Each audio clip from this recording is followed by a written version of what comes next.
hemos empezado con mecánica hamiltoniana y lo primero que hemos hecho en mecánica hamiltoniana es introducir el espacio de fases y hemos visto cómo ese espacio de fases, la evolución del sistema, lo que hace es dibujar un flujo de curvas, ¿no?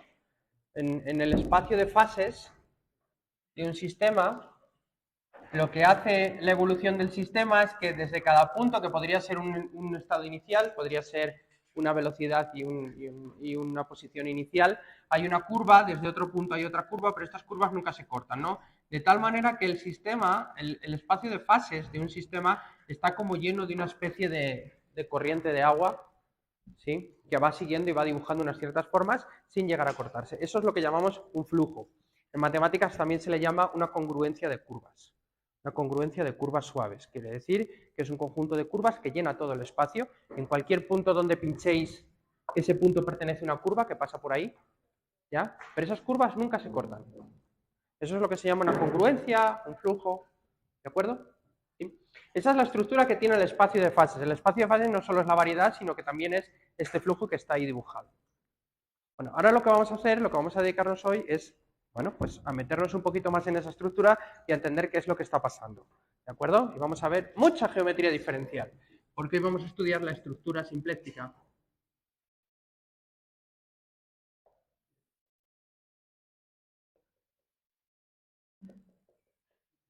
del espacio de fases.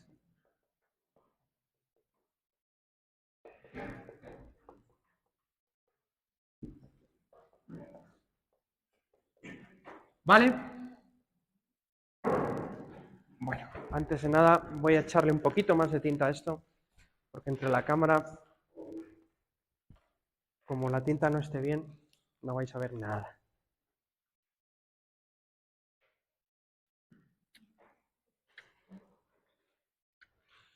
Bueno, el caso es que, como os digo, vamos a hacer geometría diferencial, así que a partir de aquí vamos a agarrarnos bien fuerte, ¿de acuerdo? Pero bueno, como venís de métodos matemáticos, pues no hay problema. Fijaros, una congruencia de curvas, curvas diferenciales, curvas suaves que no se cortan, siempre las podemos ver como las curvas integrales de un campo vectorial. ¿Qué son las curvas integrales de un campo vectorial? Como ya sabéis de métodos matemáticos, ¿de acuerdo? Un campo vectorial es algo así como un conjunto de flechitas. Bueno, sabéis perfectamente, porque lo habéis estudiado en métodos matemáticos, que en realidad es una sección de un fibrado, ¿vale? Pero bueno, lo podemos dibujar así, que es como lo dibujan los niños en la escuela. Eso es un campo vectorial, ¿de acuerdo? Una asignación de un vector a cada punto del espacio. Dicen los que no saben matemáticas, los que saben matemáticas como vosotros, dicen que es la sección diferenciable de un fibrado, ¿de acuerdo? El fibrado tangente sobre la variedad. ¿Sí? Bueno. Las curvas integrales de un campo son las curvas que son siempre tangentes a todas las flechitas. ¿De acuerdo? Las curvas integrales son las curvas que son tangentes a todas las flechitas. Estas son las curvas integrales. En cada punto son tangentes a las flechitas. ¿De acuerdo? Esto ya lo habéis visto más veces en física, ¿cierto? Por ejemplo, el campo eléctrico. Las curvas integrales del campo eléctrico son las líneas de campo. Son las famosas líneas de campo. Entonces, hay cierta importancia del problema de, dado un campo vectorial, saber encontrar las curvas integrales. ¿De acuerdo? Dado un campo vectorial, hay que saber encontrar las curvas integrales. Pues si no, pues, estáis muertos. ¿De acuerdo? Lo cierto es que eso se hace muy fácil. Es muy fácil encontrar las curvas integrales de un campo. Si tenéis un campo X, ¿de acuerdo? Vale, vamos a utilizar notación chachi. Si tenéis un campo chi, ¿de acuerdo? Que tiene una serie de componentes por los vectores de la base, ahí están las parciales, ¿sí? Ahí están las parciales, geometría diferencial. Esto de aquí os da la componente del campo en cada punto, ¿de acuerdo? Por otro lado, si tenéis una serie de curvas con coordenadas x, y de un cierto parámetro lambda, el vector tangente en un punto a esa curva es la derivada de x, y con respecto a lambda. Ese de ahí es el vector tangente, ¿de acuerdo? El vector tangente de una curva se calcula así, siendo la derivada de las ecuaciones paramétricas. Bueno, pues si yo tengo un campo y quiero encontrar qué curvas su vector tangente coincide con este, lo único que tengo que hacer es igualar componentes. ¿De acuerdo? Estas son las componentes del campo tangente, vamos a llamarlo campo T. El campo tangente es esto, ¿de acuerdo? Entonces, igualamos, perdón, el campo tangente, sí, bueno, se llama campo tangente. Es el vector tangente en cada punto de la curva. Igualamos esto con esto y tenemos una serie de un sistema de ecuaciones diferenciales que nos permiten calcular repito, un sistema de ecuaciones diferenciales que nos permiten calcular las curvas que son tangentes en cada punto a un campo, las curvas integrales de un campo. Entonces tenemos que para las curvas integrales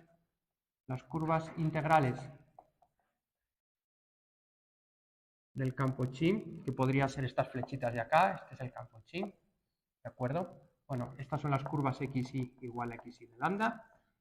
Las curvas integrales se calculan de la siguiente manera, resolviendo este sistema de ecuaciones diferenciales. Xy de x de lambda igual a la derivada de xy con respecto a lambda. Así se resuelve. Y tenemos una ecuación por cada valor de y. Estamos en una variedad de dimensión 7, pues tenemos 7 ecuaciones diferenciales. Si estamos en una variedad de dimensión 3, 3 ecuaciones diferenciales. Esas son las ecuaciones integrales de un campo. ¿De acuerdo? Las ecuaciones para calcular las curvas integrales de un campo. Cuando uno dice que integra un campo vectorial, lo que hace es resolver esa ecuación diferencial. ¿De acuerdo? El resultado de esa ecuación diferencial son curvas, conjunto de curvas, ¿sí?, que son tangentes en todo punto al campo vectorial. Podéis hacer pruebas, porque la verdad es que es muy fácil, podéis poner algunos campos, no sé. Vamos a probar, ¿no?, con este campo, el campo parcial phi, en coordenadas r, θ y phi, y estamos en R3. ¿Cuáles son las curvas integrales de ese campo? Bueno, pues las curvas integrales de ese campo es muy fácil. Fijaros, son derivadas de las coordenadas igual a valores del campo. ¿De acuerdo? Entonces, R punto será igual a la coordenada en dirección R, la componente en dirección R del campo, que es 0.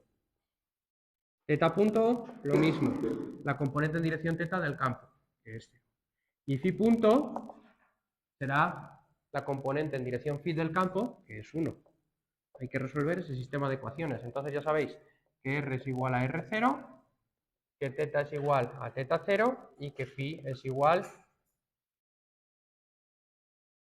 a t más un phi 0. Esto dibuja una curva en R3. De hecho, las curvas que dibuja son curvas concéntricas con el eje Z. ¿Os dais cuenta? Curvas concéntricas con el eje Z. ¿De acuerdo? R0 nos da el radio de esas curvas y θ nos da a qué altura están en el eje Z. Pero son curvas concéntricas con el eje Z. ¿De acuerdo? Esto nos da una serie de curvas integrales para este campo que son tal que así.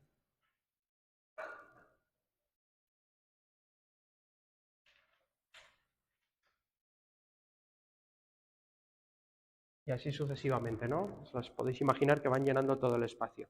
Nunca se cortan. ¿Y por qué por qué al resolver la ecuación diferencial no tengo una curva, sino un conjunto de curvas? Porque tenéis una curva distinta para cada valor de las constantes de integración. Así que en realidad tenéis un conjunto de infinitas curvas que no se cortan. ¿Ya?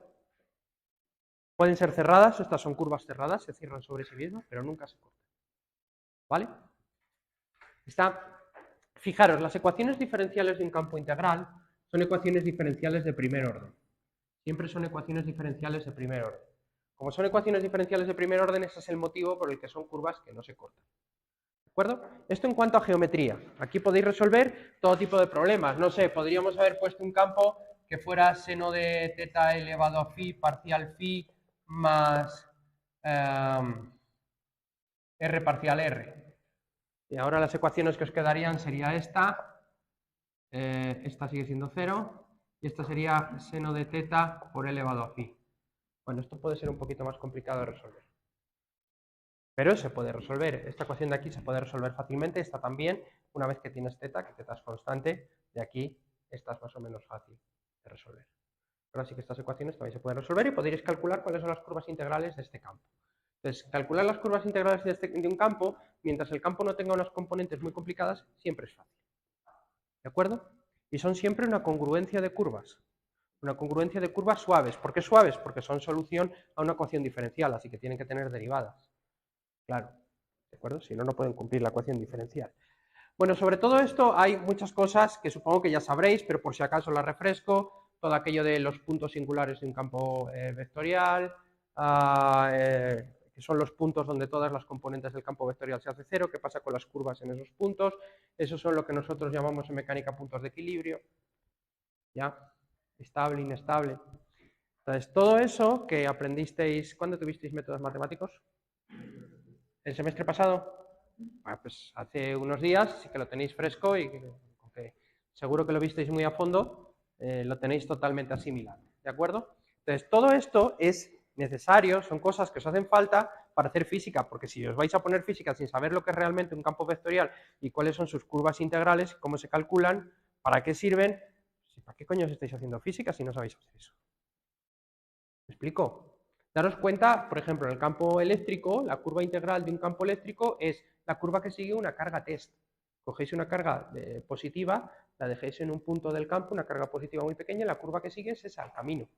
Es una de las líneas de campo. Esas son las líneas de campo. Pero si no sabéis calcularlas, pues ¿qué interés tiene? ¿Qué interés tiene que hagáis física si no sabéis resolver eso? ¿De acuerdo? Claro, esto mientras estemos en el espacio plano, es decir, en R3 con la métrica euclidia, muy fácil. Lo que pasa es que la física va mucho más allá. Y si tenéis que resolver esto mismo, pero en un espacio un poquito más complicado, por ejemplo, en el espacio de Reisner-Nordström, el espacio de Reisner-Nordström es el espacio de un agujero negro con carga eléctrica, cuando el agujero negro tiene carga eléctrica. Curiosamente, la carga eléctrica modifica el espacio-tiempo. Y ahora os estoy diciendo algo que probablemente estáis diciendo aquí. Bueno, toda forma de energía altera el espacio-tiempo. El campo eléctrico es energía. Así que la presencia de carga eléctrica altera la estructura del espacio-tiempo. Bueno, pues pongámonos en un Reisner-Nordström, alrededor de un agujero negro de Reisner-Nordström, que es un agujero negro que hemos alimentado con electrones, por ejemplo. ¿Ya? Bueno, pues ese agujero negro tiene carga eléctrica distinta de cero, y ahora viene el problema de cojo una carga test, la suelto en un punto, ¿cuál es el camino que sigue? Bueno, ahí la geometría ya no es euclidia, porque hay un agujero negro. Entonces tenéis que saber hacer estas cosas, porque si no, bueno, los que vayáis a dedicaros a ingeniería o cosas peores, a óptica, no os hace falta saber nada de esto, ¿de acuerdo? Pero los que tengáis interés en hacer física, pues os hace falta este tipo de cosas. Entonces, necesitáis tener todas estas cosas muy claras, ¿de acuerdo? Con esto os quiero decir que todas las matemáticas que os han metido a lo largo de la carrera, que diríais, ¿para qué carajo sirven? Sirven. ¿Para qué sirve diagonalizar matrices? Sirve mucho. ¿Para qué sirve calcular matrices de Jordan? Pues no sé, cuando tienes un sistema de osciladores armónicos que están todos acoplados y quieres sacar los modos de oscilación. Sirve. ¿De acuerdo? Tiene aplicación en física. ¿Para qué sirve diagonalizar? ¿Para qué quiero eso? Bueno, haz cuántica, ya verás. Que cada vez que tengas que sacar los autoestados vas a tener que diagonalizar y sacar los estados propios. No solo diagonalizar, tienes que sacar los estados propios y luego normalizarlos.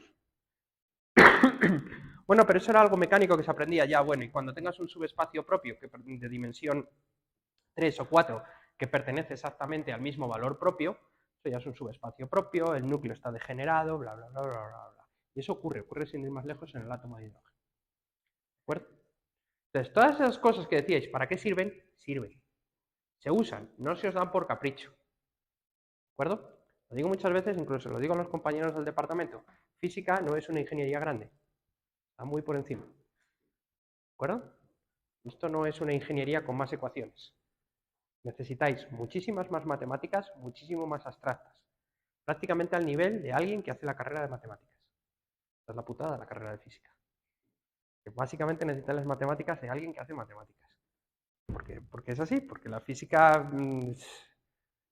teórica va a la par que las matemáticas. Entonces, es lo que os hace falta. ¿De acuerdo? Si no, estáis vendidos. No sirve solo con saber cuál es la derivada del logaritmo. Hacen falta más cosas. ¿De acuerdo? Bueno, con que supierais cuál es la derivada del logaritmo ya sabríais más cosas que un ingeniero. Pero bueno, ya que tiene que mirar la tabla hasta para derivar x al cuadrado, es la leche. Ay, no sé, x al cuadrado, qué difícil, profe. Hacer una cosa, darle a un ingeniero esta función y decirle que la derive. Ya verás qué risa. ¿Cómo empiezan a hacer así? Bueno, Ahora que ya sabemos calcular curvas integrales, vamos de nuevo a la mecánica y volvemos de nuevo al espacio de fases. Y el espacio de fases resulta que está lleno de una congruencia que responde a unas ecuaciones diferenciales, que no es más que un conjunto de curvas diferenciales que no se cortan. Por tanto, podemos darle una vueltita de tuerca a eso y decir, bueno, si a un campo vectorial le corresponde una congruencia de curvas suaves que no se cortan, a la inversa también. Si yo tengo una congruencia de curvas, ¿cuál es el campo vectorial cuyas curvas integrales son esas? ¿De acuerdo? Entonces, en el espacio de fases vamos a suponer que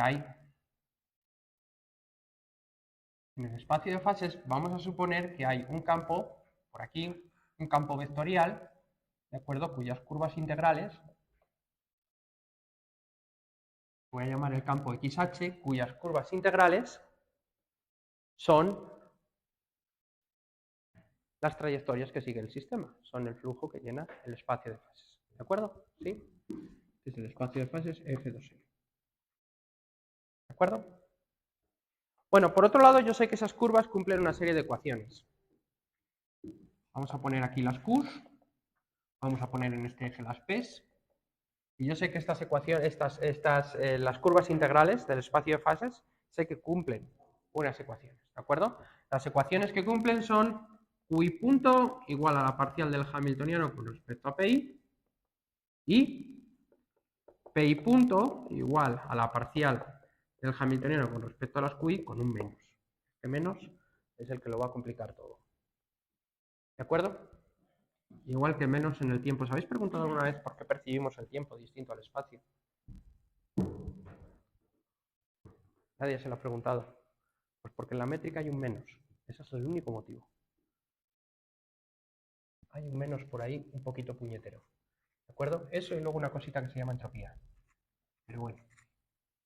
No sé si lo sabéis, pero el mundo de las partículas subatómicas es totalmente simétrico si cambio t por menos t.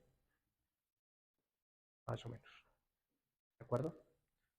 Eso quiere decir que las partículas no distinguen si van hacia adelante o hacia atrás en el tiempo. Ahora, la cuestión, ¿por qué en vuestro mundo macroscópico sí? Porque hay una dirección del tiempo privilegiada. Porque vosotros siempre vais hacia el aumento de entropía. Y el aumento de entropía marca una dirección temporal. ¿De acuerdo? Sí. Ese es el motivo de la dirección del tiempo, porque la entropía siempre aumenta. Y que el universo siempre se va a ir moviendo y haciendo cosas hacia un aumento de entropía. Nosotros también. ¿De acuerdo? Y eso es lo que marca lo que nosotros percibimos como dirección del tiempo. Ahora, ¿por qué no nos podemos mover a nuestro capricho adelante y atrás en el tiempo, haciendo lo que nos dé la gana, salirnos del cono de luz y volver por un menos que hay en la métrica? ¿Ya? Lo que molesta un signo, ¿verdad? ¿Sí? Imaginaos que bien levantarte por la mañana y decir, me apetece estar en el día de ayer. ¿Eh? Y repites todas las cosas. ¿Sí? Estaría buenísimo. Sería buenísimo. Yo fantaseo a veces con esas cosas. Digo, ¡guau! Me voy al año 90 y compra Apple. Todas las acciones de Apple, cómpralas. Listo. Le das $1000 a Steve Jobs y te haces con el control de Apple. En fin, qué cosas. Eso, las acciones de Donuts también. Y 4 cosas más. Y por supuesto, compra una farmacéutica nueva que se llama Biotech, porque puede ser útil en el futuro. Bitcoin, sí, invierte, mete todo en bitcoins. Al principio un bitcoin era como un centavo, una cosa así. Era nada, era nada. Nada, y era algo que los frikis hacían, porque se ponían ahí a hacer el algoritmo, a minar, que había pocas computadoras, había en la red. Entonces era algo súper fácil, minabas enseguida y ibas obteniendo bitcoins. Pues el bitcoin ahora creo que está en $10.000, una cosa así, 10.000, 20.000, ¿alguien sabe? Depende, lo que pasa es que ahora es peligroso, ¿no? Bitcoin, de repente el bitcoin es muy volátil porque el único apoyo a ese mercado es la especulación. El único apoyo que tiene es la especulación. No hay riqueza real detrás del Bitcoin. Detrás de las monedas sí hay una riqueza real, porque con las monedas pagas el trabajo de las personas. La riqueza está en la fuerza de trabajo. ¿De acuerdo? No en la moneda, sino en la fuerza de trabajo. La moneda es pedazo de metal que no sirve para nada. ¿Ya? Pero el valor está ahí debajo. Los Estados Unidos lo apoyan en el petróleo, otros estados en el oro, bueno, en fin. Al final siempre es la fuerza de trabajo. La fuerza de trabajo de un país es lo que determina si su moneda es fuerte o es débil. Siempre, siempre, siempre. No tiene nada que ver con nada más. Japón, por ejemplo, no tiene absolutamente nada en recursos, pero tiene una de las monedas más fuertes del mundo. Pese a que tienen una deuda cercana al 200% del PIB. Tienen la mayor deuda del mundo, pero tienen una moneda muy fuerte. No la apoyan en petróleo, no la apoyan en nada. ¿Dónde la apoyan? Los japoneses están todo el día trabajando.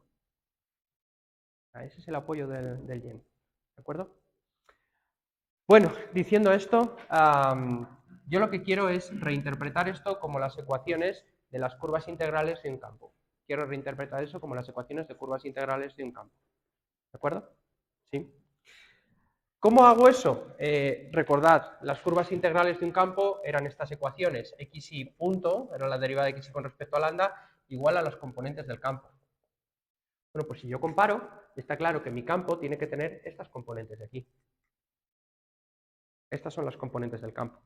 Así que, de aquí, tengo que el campo XH, ¿de acuerdo? Que lo vamos a llamar flujo hamiltoniano, tiene, o campo hamiltoniano, si queréis se puede llamar, tiene las siguientes componentes.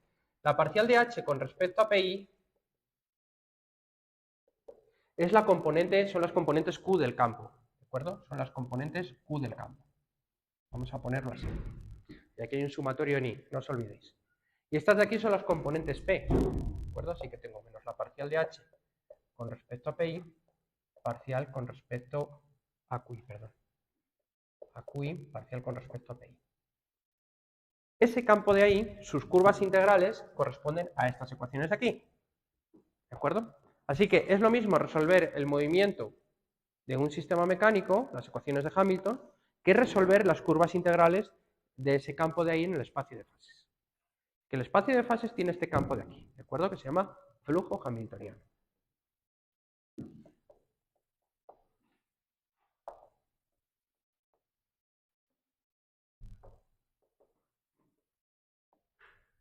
Flujo hamiltoniano, ¿de acuerdo? O campo hamiltoniano, si preferís. ¿De acuerdo? Ahora, este campo hamiltoniano lo hemos sacado un poquito de la nada, ¿no? De decir, bueno, de estas ecuaciones, yo reinterpreto esto como las curvas integrales de un campo y ahí está, y ese es el campo y listo.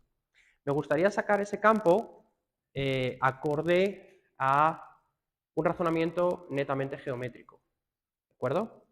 En el sentido de decir, tengo esta variedad diferenciable con esta estructura y entonces el campo es este.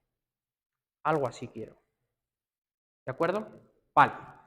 Y obviamente este campo tiene que salir de alguna manera del hamiltoniano, porque el hamiltoniano es el que contiene toda la información. Así que tiene que haber alguna construcción geométrica que me lleve del hamiltoniano a este campo de aquí. Cuando digo una construcción geométrica me refiero al sentido de la geometría diferencial. Tiene que haber algo, alguna operación en geometría diferencial que yo pueda hacer con el hamiltoniano para dar lugar a ese campo de ahí. ¿De acuerdo?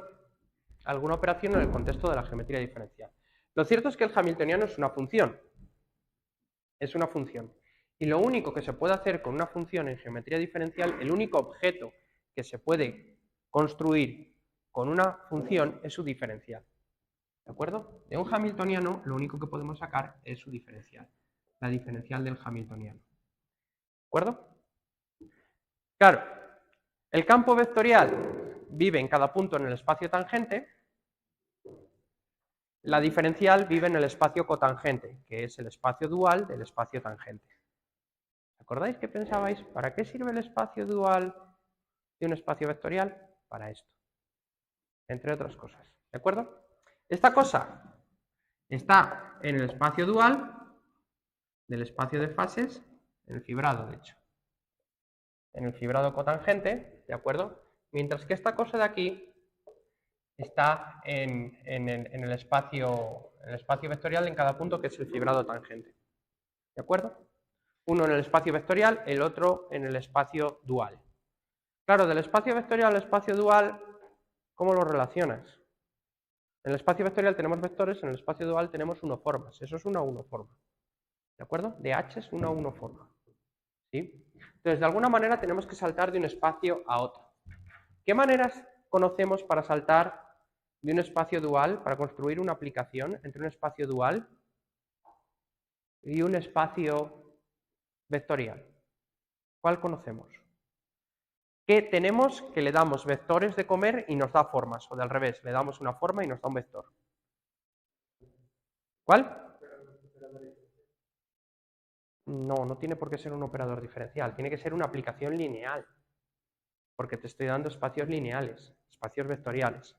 Entonces, ¿qué aplicación lineal conecta un espacio vectorial con su espacio dual? ¿Cuál? ¿La? No te oigo.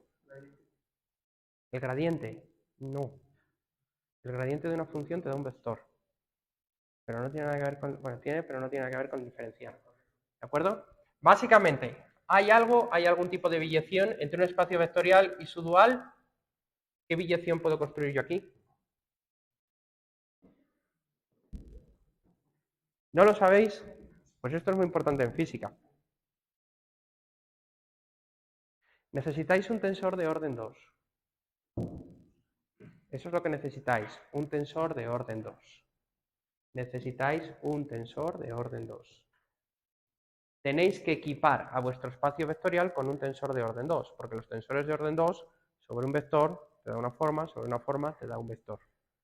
Construyen este tipo de biyección. Si el tensor es no singular, construye este tipo de biyección. Si no, no es una biyección, simplemente es una aplicación lineal. ¿De acuerdo? Y hay cosas que os podrían ir al cero. ¿De acuerdo? Yo no quiero que nada vaya al cero, necesito una relación 1 a 1. ¿Ya? Así que necesitáis un tensor que sea no degenerado, un tensor que no sea singular. Un tensor de orden 2 que no sea singular. ¿Cuáles tenéis a mano? El primero que se os ocurre, o el primero que se os debería ocurrir, es la métrica. Lo primero, todavía no, vamos por partes, vamos razonando. Lo primero que se os debe ocurrir es una métrica. Listo. ¿De acuerdo? Pero una métrica tiene problemas. Estamos hablando de meter una métrica en el espacio de fases. No es la métrica del espacio tridimensional, es la métrica que vive aquí. Entonces, podríamos intentar dotar al espacio de fases con una métrica. En el momento que lo dotásemos con una métrica, sería una variedad riemanniana. ¿De acuerdo? Entonces podríamos, si todo esto es cierto, el espacio de fases podría tener una estructura riemanniana. ¿De acuerdo? Vamos a probar qué es lo que pasa. Vamos a seguir escribiendo aquí. ¿Ya? Y cómo funciona esto de pasar de un espacio a otro. Veréis. Las componentes de este bicho son parcial de h con respecto a las q's, diferencial de las q's, más parcial de h con respecto a las p's, diferencial de las p's. Ah, no os lo he dicho. A todo esto es solo para sistemas donde el hamiltoniano depende de los momentos y de las coordenadas, pero no depende del tiempo, ¿de acuerdo? Si depende del tiempo hay que hacer aquí cosas. No sé si os fijáis que el tiempo nos añadiría aquí un término y a ver qué carajo hacemos con esto. Se puede jugar, ¿eh? Pero de momento vamos a poner un hamiltoniano que no dependa del tiempo. ¿Vale? ¿Está? ¿Sí está claro esto? ¿Sí? Vale, el asunto es que yo necesito una aplicación lineal que de esto me dé esto. ¿De acuerdo? ¿Cómo funcionan las aplicaciones lineales entre estos espacios? ¿Cómo funciona un tensor de orden 2? Veamos un tensor de orden 2 que lo voy a denotar, no sé, con la letra A. Un tensor de orden 2 con la letra A es una cosa que tiene coeficientes A y J. ¿De acuerdo? Esto es un tensor 2 covariante. ¿De acuerdo? 2 covariante. ¿De acuerdo? Y aquí tiene el diferencial de las coordenadas, producto tensorial. Eso es un tensor de orden 2 en general. ¿De acuerdo? Si tenemos un tensor de orden 2 simétrico, si es simétrico vamos a utilizar aquí la letra C. Si es simétrico, entonces esto de aquí se puede simetrizar, se puede introducir un producto simetrizado y nos queda esto de aquí. ¿De acuerdo? Donde este producto de aquí, sin poner aquí el producto vectorial, es esto.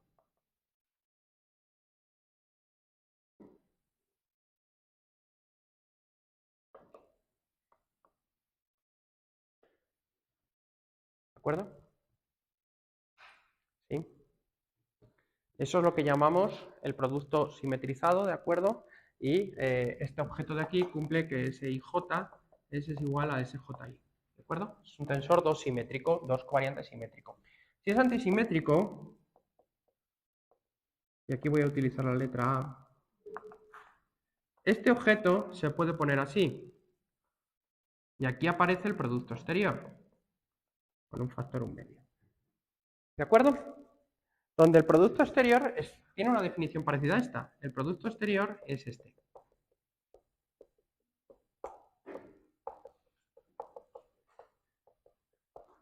¿Vale? ¿Sí? Entonces, dentro de los tensores 2 covariante, que son de este tipo, podemos tener tensores simétricos y tensores antisimétricos. Los antisimétricos se llaman dos formas. Esto es una dos forma. ¿De acuerdo? Si estuviéramos en tensores de orden P, aquí habría muchos más índices y esto sería una P forma, ya que parecía 1 partido P factorial. Vale, cosas que ya sabéis. ¿De acuerdo? ¿Sí? Eso es una dos forma, ¿de acuerdo? Por supuesto, hay tensores de orden 2 covariantes que no son ni simétricos ni antisimétricos, pero siempre se pueden poner como suma de un tensor simétrico y un tensor antisimétrico, eso siempre se puede hacer. ¿De acuerdo? ¿Sí? Pero bueno, dentro de los tensores 2 covariantes distinguimos estas dos clases. La métrica es una de este tipo. La métrica es un tensor 2 covariante simétrico. ¿De acuerdo? Entonces, una métrica.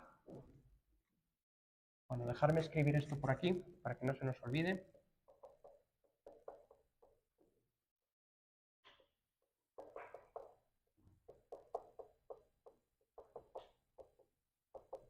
¿De acuerdo? El diferencial no hace falta. Eso es fácil.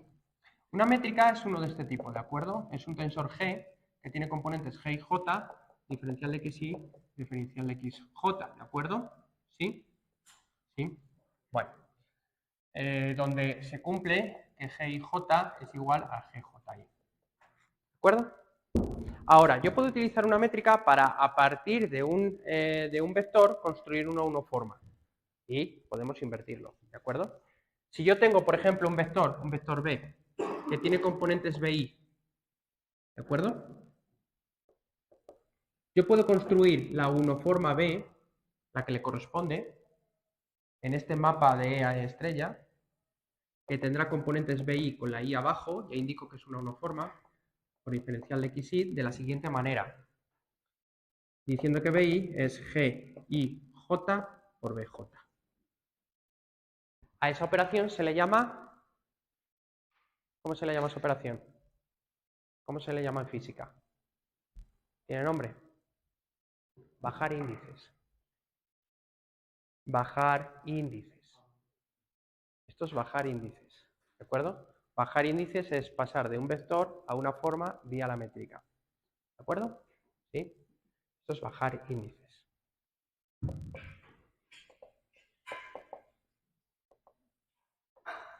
¿De acuerdo? Los índices se bajan tal que así. Y se utiliza mucho en física, la habéis utilizado 50 veces, ¿de acuerdo? Probablemente con la métrica de Minkowski. Habréis subido y habréis bajado índices, ¿de acuerdo? Con el FMUNU, el famoso tensor del campo electromagnético, lo vais a hacer muchísimas veces. No es lo mismo este tensor de aquí que este tensor de aquí. Uno es covariante, el otro es contravariante. ¿Y cómo se hace? Poniendo la métrica, subo y bajo cada índice. ¿De acuerdo? Incluso podríais tener el tensor con un índice arriba y otro abajo. ¿De acuerdo? Podríais tener ese tensor de ahí. Y hay diferencias entre uno y otro. Hay diferencias de signo porque la métrica de Minkowski, que es la que se utiliza para bajar y subir, va cambiando el signo de las componentes temporales. ¿De acuerdo? Así que hay que tener cuidado con eso. ¿Vale? Bueno, esto se le llama bajar índices. Igual que puedo transformar, fijaros que aquí tengo las componentes de un vector. Aquí hay un sumatorio en J, ¿de acuerdo? No lo he puesto, pero aquí hay un sumatorio en J. J abajo, J arriba. ¿Ya? ¿Sí? Igual que yo puedo de un vector, estas son las componentes de un vector, sacar las componentes de una forma, puedo hacerlo al revés. Y puedo sacar las componentes de un vector a partir de las componentes de una forma. Claro, que tengo que poner aquí. Si quiero poner la métrica, pues tendré que poner los índices arriba para que aquí haya un índice arriba. ¿De acuerdo? Y ahora os comunico. Este objeto de aquí es la métrica inversa. Si esta es la métrica, esta es la inversa. Si esta le corresponde a una matriz, esta es la matriz inversa. También se le llama métrica contravariante. Con la métrica de Minkowski resulta que la expresión en coordenadas en componentes de la métrica de Minkowski y de la métrica de Minkowski contravariante, la inversa, es exactamente idéntica. Porque es la matriz menos 1, 1, 1, 1 y la inversa es la matriz menos 1, 1, 1, 1. ¿De acuerdo? ¿Sí? Entonces no hay ninguna diferencia, pero cuando estáis por ahí en espacios o en cosas más raras, pues sí hay diferencia, hay que invertir la matriz, ¿de acuerdo? Hay que invertir la matriz. ¿Ya? Bueno, imaginemos que yo quiero meter una métrica en el espacio de fases, ¿ya? Que me permita conectar, vamos a ver qué pasa, que me permita conectar de esta cosa de aquí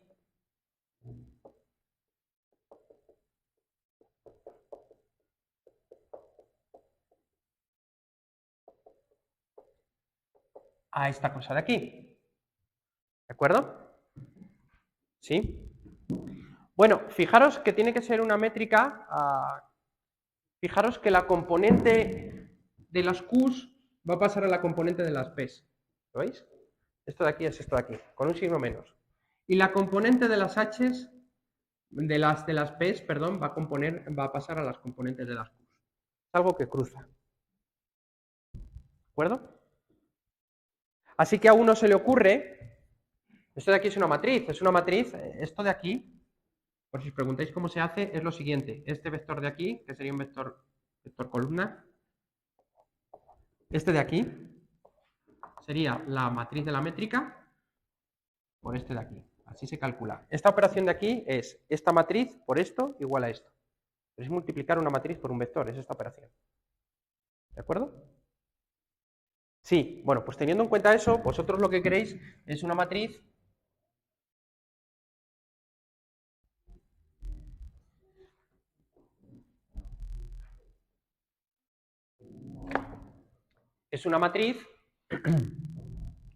que a partir de este vector de aquí os dé esta forma. ¿De acuerdo? Repito, a partir de este vector de aquí os dé esta forma. ¿De acuerdo? Es decir, queréis una matriz, la que sea, ahora pensamos cuál es, que sobre el vector transforme vectores, ¿no? Queremos esto, que transforme un vector en una forma, ¿de acuerdo? Del vector parcial con respecto a PI son las primeras componentes, parcial de H con respecto a QI con un menos son las siguientes componentes. Os tiene que dar el vector, la forma, os tiene que dar esta forma de aquí, ¿de acuerdo? O sea que os tiene que dar la parcial de H con respecto a QI y la parcial de H con respecto a PI. Vale, ¿qué pongo aquí? Para que eso salga esto. A ver, a cabeza. ¿Qué pongo?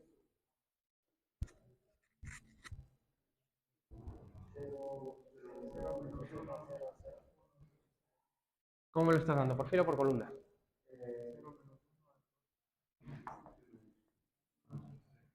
¿Funciona?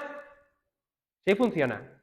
Bueno, en realidad aquí tenemos n componentes, aquí n componentes, n componentes y n componentes. Lo hemos puesto 2 por 2 todo, pero no es verdad. En realidad aquí tenéis que poner la identidad y aquí menos la matriz identidad. Es una matriz de cajas, ¿de acuerdo? Una cajita de ceros, una cajita menos la identidad, otra cajita la identidad y el cero. Estos son identidades n por n, ¿de acuerdo? Sí, esta es la matriz identidad. ¿Está? ¿Hasta ahí estamos de acuerdo? Vale. Y ahora, ¿qué observamos con esta matriz de aquí? ¿Esta matriz de aquí se corresponde con esta cosa? ¿Con alguna cosa de este estilo? No. Porque esta cosa tiene que cumplir esto. Es decir, la matriz de una métrica es simétrica. ¿Y esta matriz cómo es? Es una matriz antisimétrica. Es una matriz antisimétrica. Así que esto de aquí no es una métrica. ¿De acuerdo? Eso quiere decir que sobre el espacio de fases para conectar el diferencial del hamiltoniano con este campo vectorial, no podemos utilizar una métrica. Tenemos que utilizar otra cosa. Al espacio de fases no se le equipa con una métrica, se le equipa con otra cosa, con una cosa antisimétrica. Pero es que yo hace un rato ya os he escrito cosas antisimétricas. Se le equipa con una 2 forma. Con una 2 forma. ¿De acuerdo? Con eso se le equipa. Esto de aquí no es una métrica, esto de aquí es una 2 forma. Es una 2 forma que la voy a llamar la 2 forma omega. ¿De acuerdo? La 2 forma omega. El espacio de fases, de manera natural, viene equipado con esta 2 forma, igual que el espacio tridimensional donde vivís, de manera natural, viene equipado con una métrica euclidia. Exactamente lo mismo. Tiene que ser así, porque si no, a partir del hamiltoniano, no hay cómo construir esta cosa de aquí. Así que el espacio de fases no es solo una variedad diferenciable, es una variedad diferenciable con una 2 forma. Con una 2 forma. Podemos escribir esta 2 formas si queremos. ¿De acuerdo?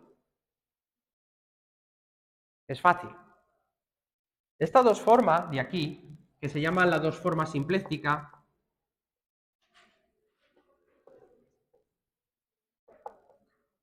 se llama así.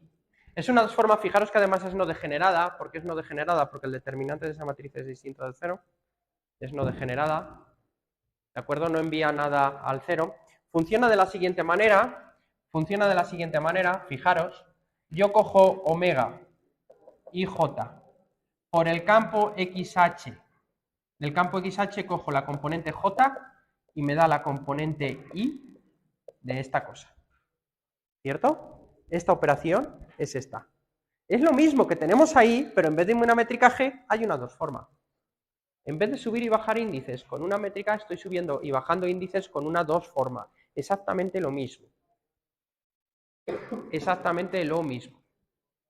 Las variedades diferenciales dotadas de una métrica, depende de cómo sea esa métrica, se llaman variedades riemannianas o variedades pseudo-riemannianas. Las variedades diferenciales dotadas de una 2 forma no degenerada, pues este caso, se llaman variedades simplésticas. Así que el espacio de fases es una variedad simpléstica porque está dotada de una 2 forma no degenerada. Lo de no degenerada es importante porque si no, no se puede invertir. Y no puedo, fijaros que yo tengo que poder ir de aquí a aquí, pero también de aquí a aquí, tengo que poder invertir. ¿De acuerdo? Por eso el determinante tiene que ser distinto de 0. Sí que es exactamente parecido a lo que tenemos cuando tenemos una métrica en el espacio de Minkowski, ¿no? Por ejemplo, el espacio de Minkowski es R4, la variedad diferenciable R4 dotada de la métrica N y J. Esto es vuestro espacio de Minkowski.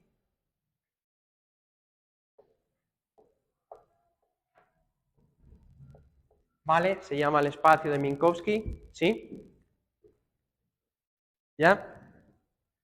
Donde eta y j es una métrica muy particular, que es la métrica de Minkowski. La métrica eta es menos c cuadrado de t2 más dx2 más dy2 más d de z2. Es decir, la métrica eta puesta en notación matricial es menos 1, 0, 0, 0, 0, 1, 0, 0, 0, 0, 1, 0, 0, 0, 0, 1. Y esto de aquí, el espacio de Minkowski, es una variedad pseudo-riemanniana.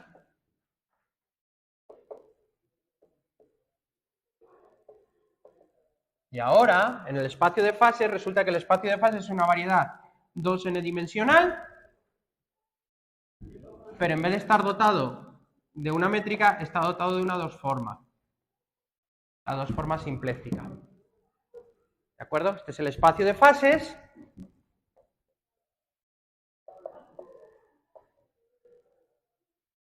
Y la 2 forma simpléstica, dotada de una 2 forma simpléstica, resulta que matemáticamente es lo que llamamos una variedad simpléstica. Las variedades simplésticas son totalmente análogas a las variedades riemannianas, solo que en las variedades riemannianas utilizamos una métrica para subir y bajar índices, en las variedades simplésticas utilizamos una 2 forma. ¿De acuerdo?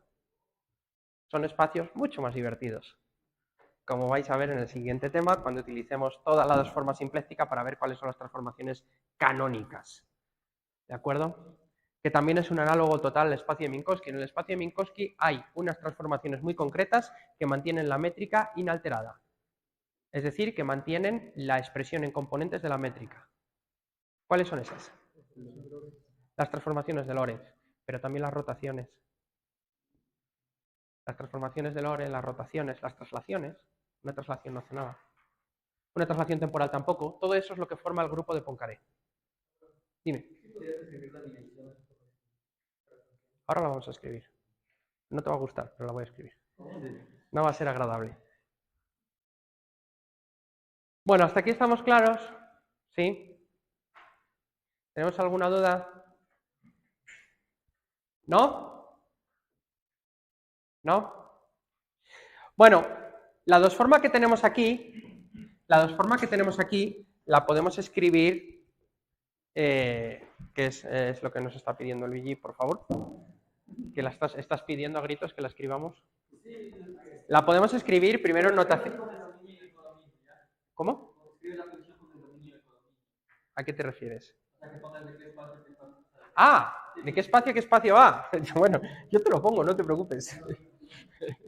Yo te lo pongo. Va del espacio tangente, del fibrado tangente del espacio de fases al fibrado cotangente del espacio de fases.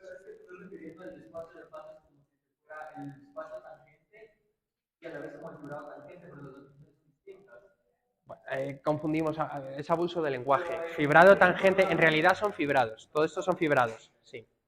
Todo esto son fibrados y esto en realidad es un campo de dos formas, un campo de dos formas. No es una dos formas, es un campo de dos formas, una asignación de una dos forma a cada punto del espacio de fases. Porque esto existe en todos los puntos del espacio de fases. O sea, realmente por aquí detrás hay mucho que cortar, ¿sí? Pero bueno, si ya lo sabéis de métodos matemáticos, tampoco no entiendo la duda. ¿Ya? Bueno, vamos a escribir esta dos forma en notación matricial, es fácil, ya la tenemos aquí escrita. Esta dos forma en las componentes, en las coordenadas. Esta dos forma en las coordenadas del espacio de fases Q y PI tiene esta pinta. Ojo, porque igual que la métrica, ¿recordáis la métrica de Minkowski? Cambiábamos a esféricas, por ejemplo, y la forma de la matriz cambiaba. ¿De acuerdo? Eso es una propiedad habitual. Si yo cambio de coordenadas, la expresión en componentes de los tensores va a cambiar. Con el jacobiano, aparecen copias del jacobiano. Ya, obvio. ¿Sí? Ahora, esta que tenemos aquí está escrita en esta base. Esta es la forma matricial escrita en esta base. Ahora yo lo que quisiera es escribirlo en notación tensorial. En notación tensorial, ¿qué pinta tiene esto? Vamos a ponerlo como si solo hubiera una coordenada y un momento. ¿De acuerdo? Luego ponemos is por todas partes y ya está. Si solo hubiera una coordenada y un momento, esto, bueno, es fácil. ¿De acuerdo? ¿Sí? La componente, solo tenemos dos componentes distintos de cero. La componente QP y la componente PQ. ¿Veis? ¿Sí? ¿Estamos seguros? Imaginaos solo hay dos, una Q y una P. ¿Sí? La componente fila Q, columna P. ¿Sí? QP, QP. Componente QQ es 0. ¿De acuerdo? QQ cantaba la rana, es 0. ¿Ya? La componente QP es menos 1. Y la componente PP es 0. Y la componente PQ es 1. ¿De acuerdo? ¿Sí? Entonces esto es la componente QP, o sea, diferencial de Q, producto tensorial diferencial de P, es un menos 1. Y la componente PQ, la componente PQ es un 1. Esa es en notación tensorial. Ahora, eso de ahí es el producto exterior. Así que se puede escribir de manera más corta esto.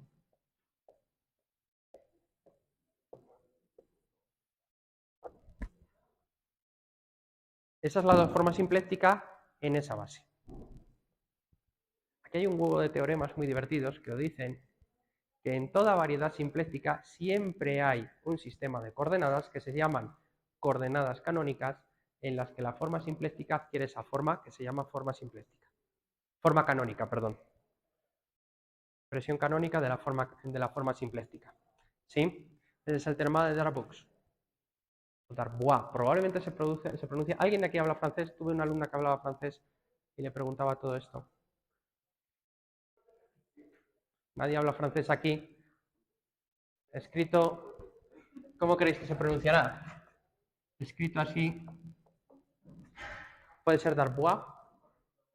Darboux puede ser. No sé, agua creo que se escribe así. Y lo pronuncian Cuando estuve la primera vez, yo estuve viviendo una temporada en Ginebra cuando estaba en el CERN. En Ginebra solo se habla francés, yo no hablo un papa de francés, pero bueno, para trabajar en el CERN y vivir en el CERN, pues solo te hace falta en inglés, no es tan grave. Pero el día a día, fuera de las paredes del CERN, es en francés, y los franceses son muy proteccionistas con su idioma.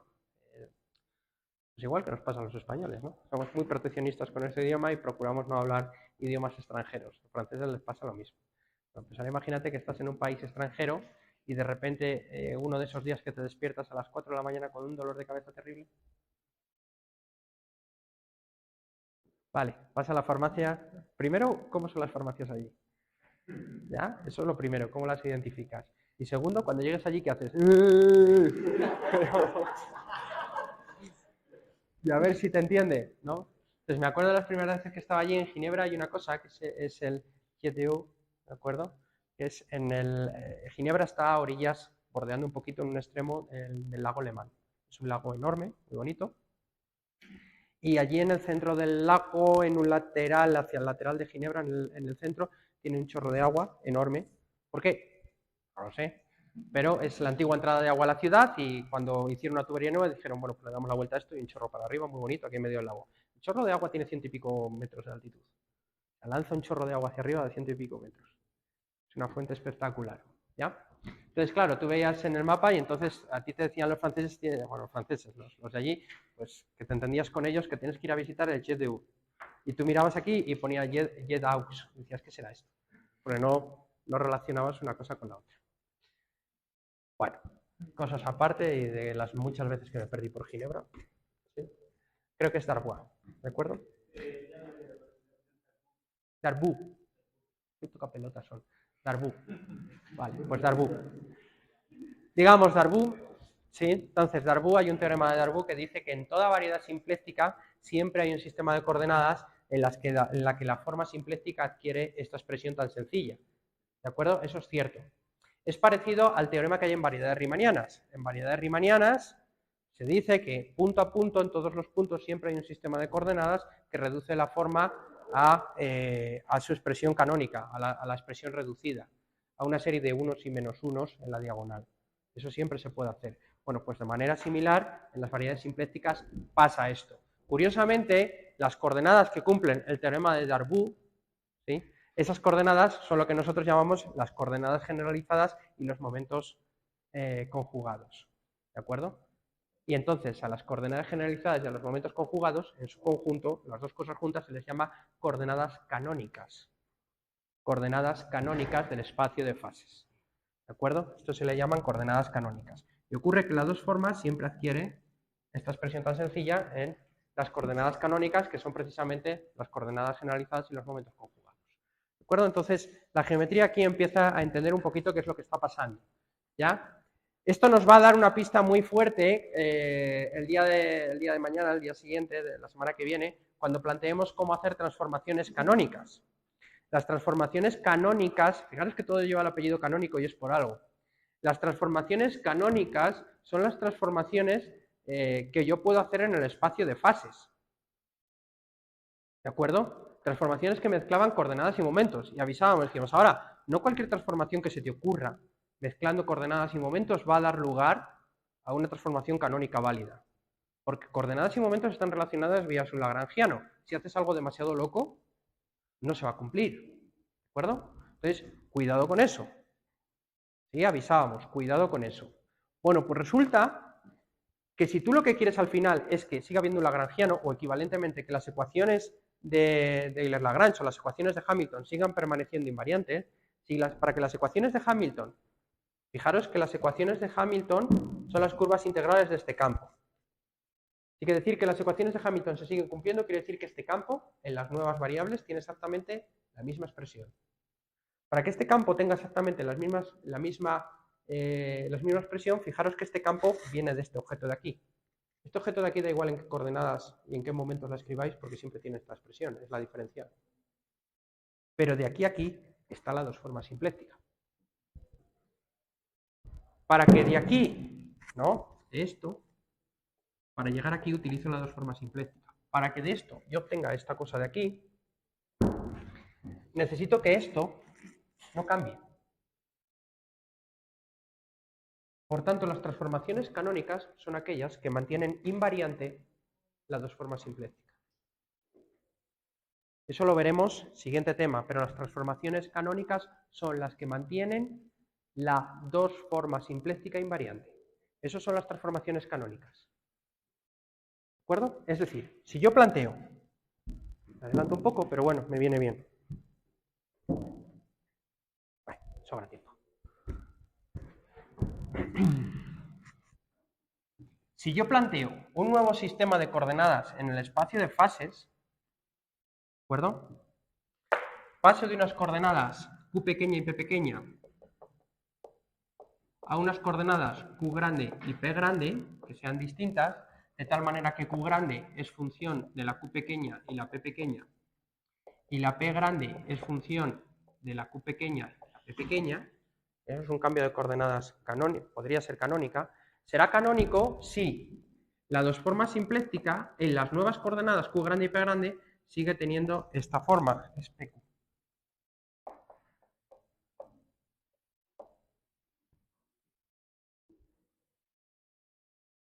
Así que todo lo que hay que comprobar es qué conjunto de transformaciones mantienen la dos forma de esa manera. Eso nos va a dar una condición para que una transformación sea canónica.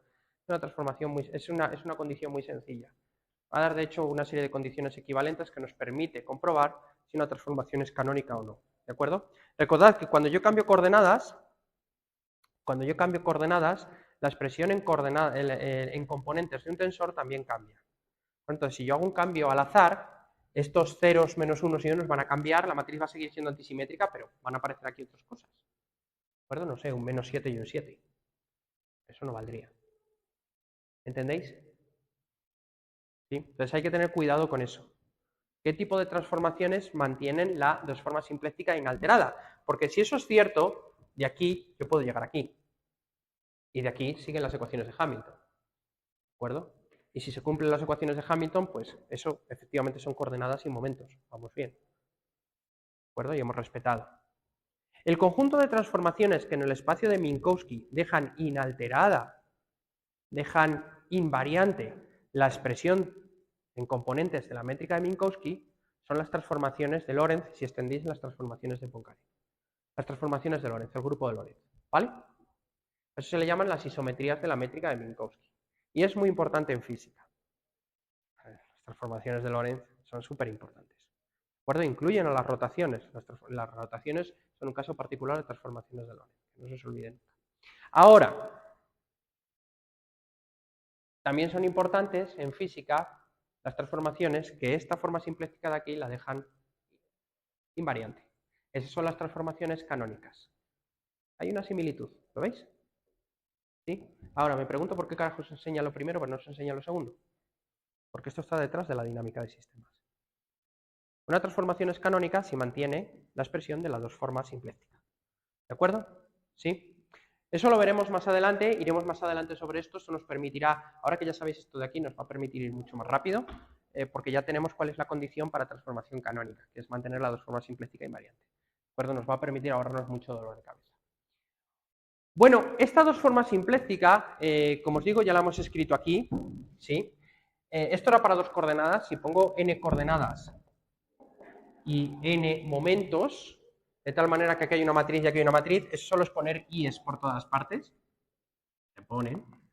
Y cuando tengáis un índice arriba y uno abajo, se suma. Ya está. Hay un sumatorio ni. ¿De acuerdo? Aquí hay un sumatorio ni. Listo. N coordenadas. Esa es la dos formas simplética en general, independientemente del número de coordenadas. ¿De acuerdo? E igual, una transformación canónica es aquella que mantiene esa forma de la dos forma, esta expresión en componentes de la dos formas simpléctica. La forma simpléctica los mantiene invariantes. Si mantiene eso invariante, es una transformación canónica. ¿De acuerdo? Es decir, si después de hacer la transformación a unas QIs, perdón, así es arriba, y a unas PIs distintas, obtengo esto, eso es una transformación canónica. Pero iremos sobre eso, ¿de acuerdo? Porque en las transformaciones canónicas, lo bueno de las transformaciones canónicas es que la dos formas simpléctica no la tocan, pero sí cambian el hamiltoniano. Esa es la idea, por eso son interesantes las transformaciones canónicas. Claro, si tú coges un hamiltoniano que está escrito en función de un Q y un P y sustituyes en función de otro Q y otro P, pues la forma del hamiltoniano cambia. ¿De acuerdo? ¿Qué pinta tiene el nuevo hamiltoniano? Eso se le llama el hamiltoniano transformado. Y si haces una transformación canónica muy buena, puede que tu nuevo hamiltoniano, el hamiltoniano transformado, sea cero. Y eso sería muy bueno porque las ecuaciones del movimiento entonces serían triviales. Se integraría muy fácil. ¿De acuerdo? Imaginaros si tenéis que resolver el péndulo doble. El péndulo doble no se puede resolver, pero imaginadlo. Que quisierais resolver el péndulo doble. ¿De acuerdo? El hamiltoniano es terrible y de repente os da una transformación canónica y hamiltoniano cero. Pues, ¿listo? Ya lo tenéis resuelto. Perdón, de ahí la importancia de las transformaciones canónicas que veremos la semana que viene. Bueno, esto en cuanto a la dos formas simpléctica. Lo más curioso de la dos formas simpléctica, lo más curioso que tiene es que sirve para escribir el corchete de Poisson. ¿De acuerdo? Vamos a verlo.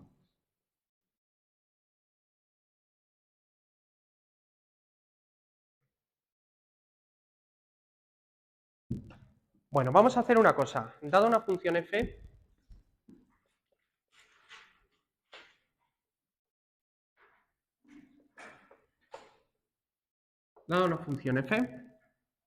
yo puedo construir su diferencial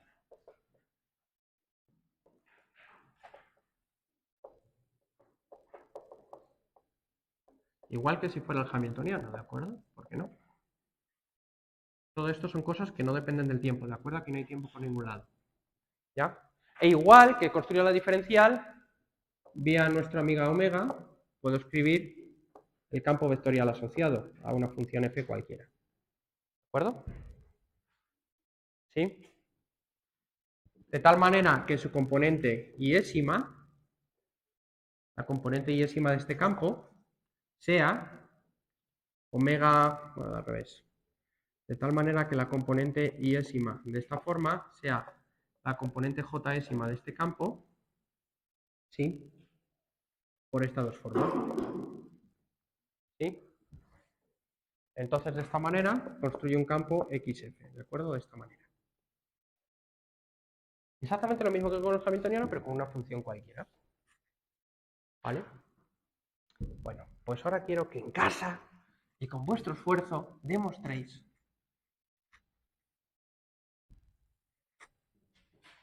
que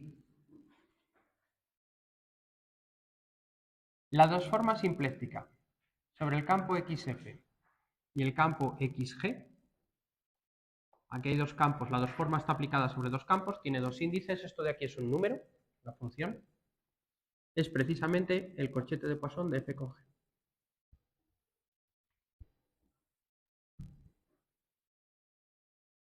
Tenéis que demostrar eso. No es tan difícil. Esto de aquí es notación para esto, omega y j, xf y xg, j. ¿De acuerdo?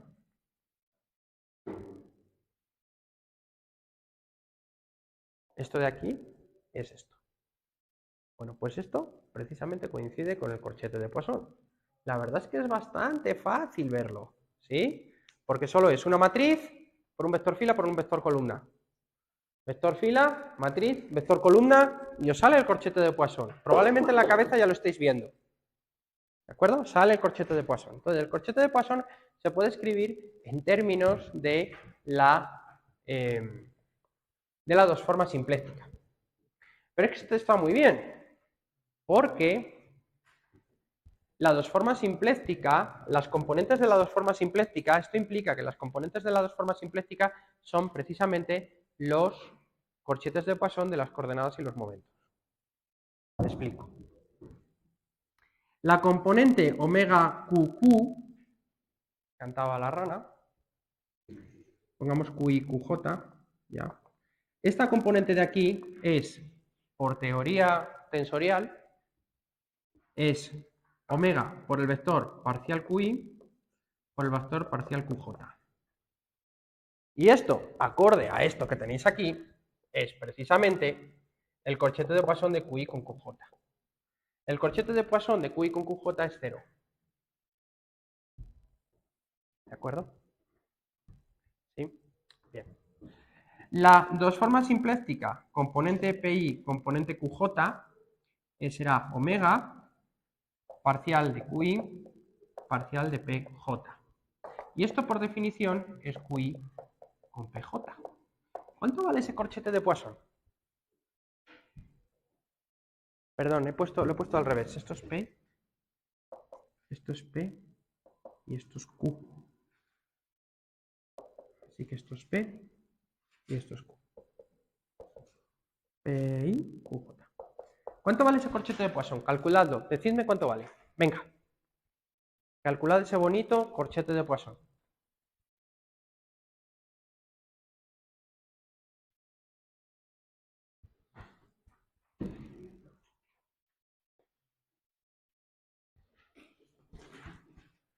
¿Cuánto vale ese corchete de Poisson?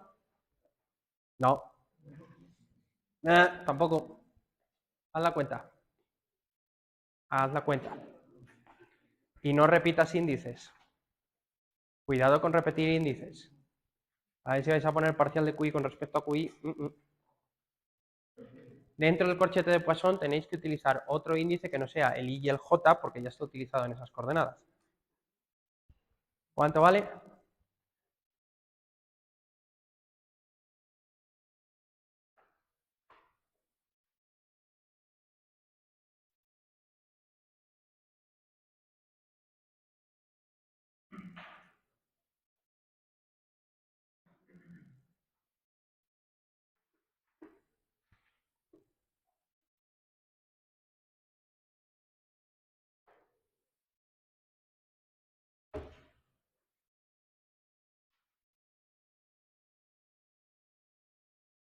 Hay un error en eso que tengo escrito. A ver si lo encontráis. Aquí hay un error. Aquí hay un error y por tanto aquí hay otro error.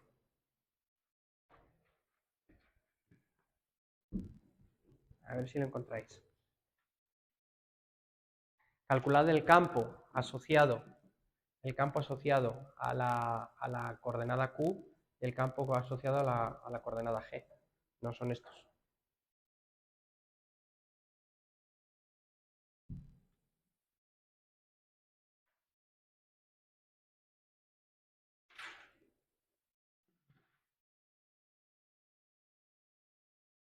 Y lo mismo para aquí.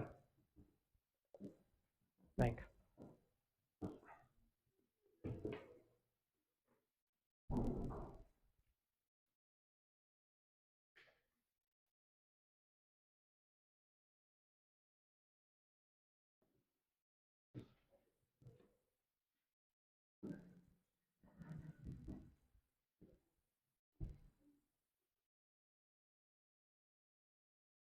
A partir de la diferencial.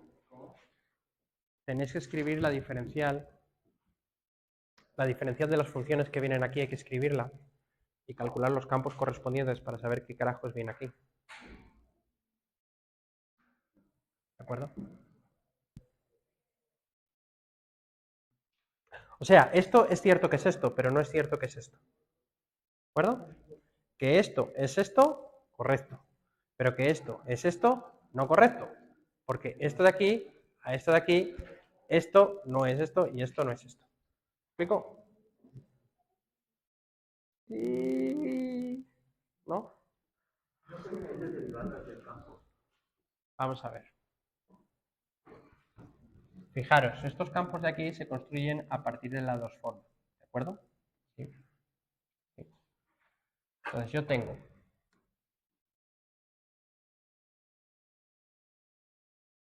si queréis saber qué uno forma va ahí, tenéis que poner la forma omega, ¿de acuerdo? Que era el 0 menos i 0, y aquí tenéis que poner el vector para que os dé la unoforma, ¿de acuerdo? El primer vector que habéis puesto es el parcial de QI, ¿de acuerdo? O sea, aquí tenéis un 1 y aquí tenéis un 0. Si hacéis la cuenta con esto, os da que esto es el 0, 1, ¿de acuerdo? Lo que quiere decir que la diferencial que corresponde a este campo de aquí no es la diferencial de QI, es la diferencial de PI. Y lo mismo para este. Esta es la diferencial de PJ. La J abajo. ¿De acuerdo? Eso sí está bien. ¿Ya? Hay un cambio porque entre campos y funciones, estas funciones están asociadas al diferencial de la función. Entre los diferenciales y los campos está esa cosa de ahí. Entonces hay un cambio. Lo mismo pasa aquí, solo que con una diferencia. Para P, es decir, si yo aquí pongo el vector 0, 1, lo que obtengo es el menos 1, 0, ¿de acuerdo? Así que esto es menos QJ, QI, perdón, y esto sí es PJ, ¿de acuerdo? O sea, este es el corchete de Poisson de PJ con QI, es ese, que coincide con lo que había puesto, curiosamente, pero bueno. Esa es la forma de hacerlo. ¿De acuerdo? Ahora, ¿cuánto vale este corchete de Poisson? ¿Me lo podéis decir?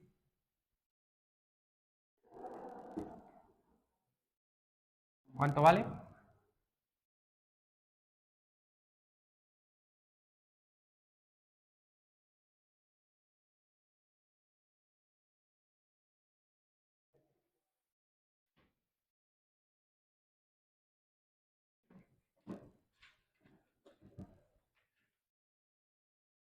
¿Cuánto vale? ¿Ya lo habéis hecho? ¿Ya está hecho? ¿Está hecho? ¿Sí está hecho? ¿Puede salir por casualidad una delta de J ahí? ¿Sale o no sale? Una delta de J ahí. ¿Sí salte? ¿Sí sale? ¿Sí? Vale. Delta de J ahí. ¿De acuerdo? Ya. Ahora, bueno, pues para la omega QJPI es exactamente esta, pero cambiada de orden, así que tenéis un menos delta JI. Lo mismo, pero con un menos 1. Vale, estoy repitiendo las componentes de la matriz. No sé si os dais cuenta. Estoy repitiendo las componentes de la matriz. Por último me queda el PI con PJ. Perdón, ese ya está. Por último me queda el omega PI con PJ, que siguiendo todo este racionamiento de aquí, sería QI por PJ, por QJ, que nos da un 0. ¿De acuerdo?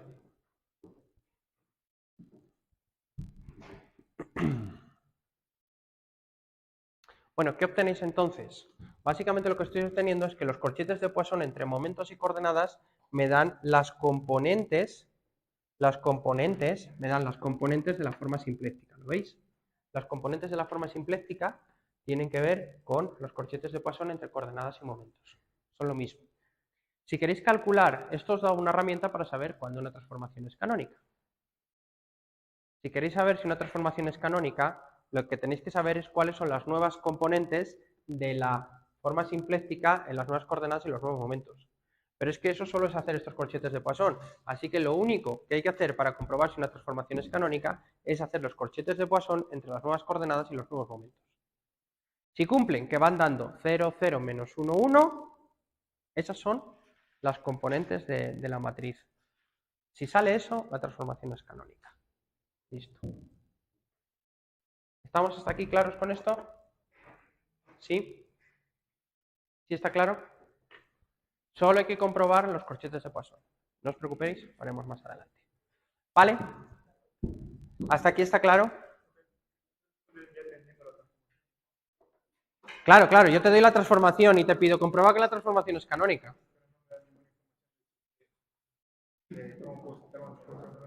¿Cómo puedes? No. A ver, hallar una transformación canónica no es fácil. ¿De acuerdo? El problema no es, toma el hamiltoniano, encuentra una transformación canónica. Eso no tendría mucho sentido. ¿De acuerdo? Te podría preguntar, toma el hamiltoniano, dame la transformación canónica que deja que el hamiltoniano es cero. Ahí te estoy preguntando por la solución de la ecuación de Hamilton-Jacobi. La solución de la ecuación de Hamilton-Jacobi es la transformación canónica que te devuelve un hamiltoniano que es cero. Pero es otra historia. Yo nunca te voy a pedir, encuéntrame una transformación canónica, ala. Es al revés. Te doy el hamiltoniano, te doy la transformación y te digo, dime si es canónica. Te puedo dar una transformación que dependa de un parámetro libre por ahí, decirte para qué valores de alfa es canónica. Ese tipo de cosas. Y todo se reduce a comprobar los corchetes de Poisson. Solo eso. Porque los corchetes de Poisson son precisamente las componentes de la forma simpléctica. Y si la forma simpléctica se mantiene, las ecuaciones de Hamilton también. Por tanto, seguís con coordenadas y momentos. ¿De acuerdo? ¿Hasta aquí vamos bien? ¿Está todo más o menos relacionado? ¿Sí? ¿Alguna duda hasta acá? ¿Ninguna duda? Qué mentirosos. Ya, ¿qué pasa? Por esto, verás. Esto no está directamente relacionado con esto. Me explico. Esta de aquí es la dos formas simplécticas sobre el campo XF. Y esta es la función f. ¿Qué función que pongo aquí te da este campo? ¿De acuerdo? ¿Qué función que pongo yo aquí te da este campo? Esa es la pregunta. Vale. Pongamos el campo. Si ponemos el campo 0,1, es decir, ponemos este campo de aquí. Al campo 0,1 le corresponde la diferencial menos 1, 0. O sea, la diferencial menos diferencial de P. Por tanto, al campo parcial P le corresponde la función Q. Con un menos. ¿Entiendes? Por eso esto. ¿Está?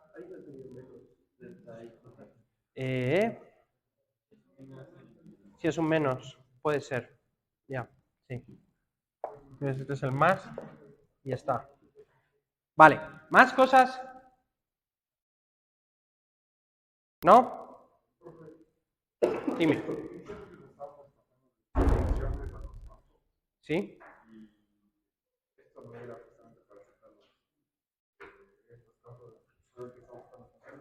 Sí. No, pero esto es la dos forma sobre un campo te da una unoforma.